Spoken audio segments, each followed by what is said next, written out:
கர்த்தருக்குள் பிரியமானவர்களே, உங்கள் யாவரையும் ஆண்டவராகிய இயேசு கிறிஸ்துவின் நாமத்தினால் வாழ்த்தி வரவேற்கிறேன். ஆண்டவருடைய பிள்ளைகள் நாங்க இன்னைக்கு செய்கிற ஒரு மிகப்பெரிய தவறு என்னன்னு தெரியுமா? அதாவது நாங்க எல்லாருமே ஒரு பெரிய தவறு செய்து கொண்டிருக்கிறோம். இதை நாங்கள் தெரிந்து செய்கிறோமா அல்லது தெரியாமல் செய்கிறோமான்னு தெரியவில்லை. ஆனால் தவறு செய்கிறோம். என்னன்னு சொல்லி பார்க்கிற பொழுது, ஆண்டவருடைய பிள்ளைகள் நாங்க ஆண்டவருடைய பரிசுத்த ஓய்வு நாளிலே அவருடைய ஆலயத்துக்கு சென்று அவரை துதிக்கிறோம், அவரை ஆராதிக்கிறோம்.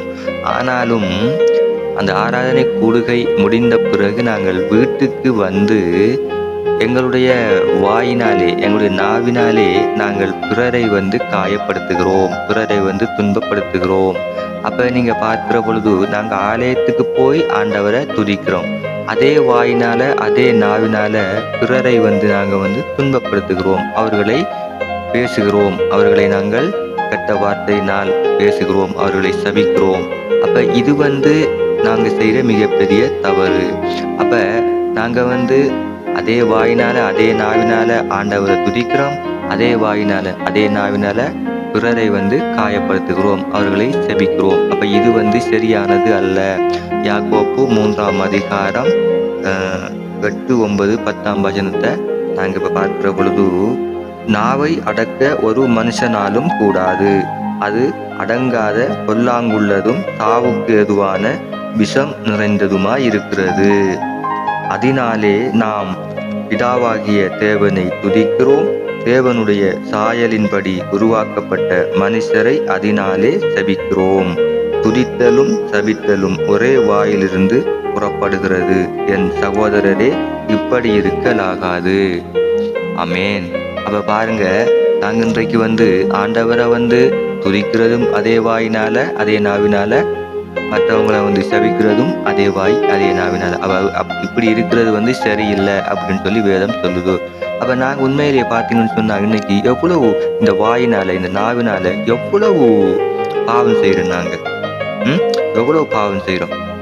இந்த நாவு இருக்கு தானே, இந்த நாவு நெருப்புக்கு சமமானது. அப்போ ஒரு சின்ன நெருப்பு பெரிய காட்டையே அழிச்சிடும். அதே போலதான் நம்மளோட நாவு சின்ன நாவு தானது. ஆனால் அது எத்தனை பேரோட மனசை காயப்படுத்துது, எவ்வளவு வார்த்தைகள் பேசுது அந்த நாவு. அப்ப நீங்க இந்த நாவுனால யாரையுமே காயப்படுத்தாதீங்க. உங்களோட நாவை அடக்கி கொள்ள முயற்சி செய்யுங்க. இந்த நாவை நீங்க பாருங்க, இந்த யாக்கோபுல நீங்க யாக்கோபு 3ஆம் அதிகாரத்தை நீங்க முழுமையா படிச்சு பார்த்தீங்கன்னு சொன்னா இதுல விளங்கும் உங்களுக்கு. இந்த நாவு பொல்லாதது, இந்த நாவு விஷம் உள்ளது. அப்ப விஷத்துக்கு சமமானது, நெருப்புக்கு சமமா இருக்குது இந்த நாவு. இந்த நாவை காத்துக்கொள்ளுங்க, உங்களோட வாயை காத்துக்கொள்ளுங்க. உங்களோட வாயினாலதான் இன்னைக்கு எவ்வளவு பிரச்சனை வருது. இந்த நாவு, இந்த வாய் 2 நாளையுமே நாம நிறைய பாவம் செய்யறோம். அப்ப உங்களோட வாழ்க்கையில நீங்க உங்களை அறியாமலே நீங்க பாவம் செஞ்சு கொண்டு இருக்கிறீங்க. நீங்க பேசுகிற ஒவ்வொரு வார்த்தைகளுமே நிதானமா அறிந்து பேசுங்க. எங்களோட வாயினால் நாங்க என்ன வார்த்தையை பேச வேண்டும், எந்த வார்த்தையை பேசக்கூடாது, நாங்கள் ஒருவருக்கு எப்படி பேச வேண்டும், அவர்களுக்கு எப்படி பேசக்கூடாது என்பதை நீங்கள் நிதானமாக அறிந்து பேச வேண்டும். அப்ப நாங்க கோவப்படுகிற பொழுது எங்களோட வாயிலிருந்து வருகிற வார்த்தைகள் சரியான வார்த்தைகள் அல்ல. அப்ப ஒருவர் எங்களோடு முரண்படுகிற போது, சண்டை பிடிக்கிற போது நாங்களும் அவருக்கு எதிராக நாங்களும் பேசுகிறோம்.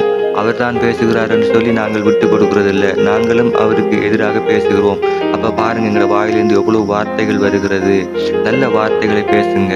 ஆண்டவர் பொய் உதடுகள், பொய் நாவு உள்ளவர்களையும் வெறுக்கிறாரு. அப்ப பொய் பேசுகிறவர்களையும் வெறுக்கிறாரு. அப்ப நீங்க பொய் பேசக்கூடாது, உண்மையை பேசுங்க. அதே நேரம் மற்றவங்களுக்கு கேட்கக்கூடியதான பிரயோஜனமான வார்த்தைகளை, நல்ல வார்த்தைகளை பேசுங்க. ஆண்டவர் நம்மளோட ஆண்டவர் எவ்வளவு உன்னதமானவர் இல்லையா?